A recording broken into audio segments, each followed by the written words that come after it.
चलो बीड चलो बीड चलो बीड। एकच पर्व ओबीसी सर्व, हक्कांसाठी लढणं हाच आमचा धर्म, हक्कांसाठी लढणं हाच आमचा धर्म। ओबीसीचा जयघोष घुमतो जगभर, ओबीसीचा जयघोष घुमतो जगभर।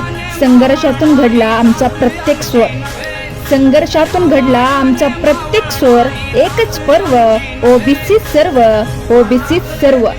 ओबीसी समाजाच्या न्याय हक्कासाठी आपले आरक्षणाचे रक्षक माननीय ओबीसी नेते छगनरावजी भुजबळ यांची महाएल्गार सभा बीड दिनांक 28 सप्टेंबर 2025 रोजी दुपारी 4 वाजता स्थळ छत्रपती संभाजी महाराज क्रीडांगण स्टेडियम बीड मध्ये आयोजित करण्यात आलेले आहे। तरी सर्व बांधवांनी उपस्थित राहावे। चला एक होऊया, ओबीसी साठी एकीने लढूया। चला एक होऊया, ओबीसी साठी एकीने लढूया। सर्व समाज बांधवांनी विक्रमी संख्येने उपस्थित राहावे आणि छगनजी भुजबळ साहेब यांना साथ द्यावी हीच विनंती।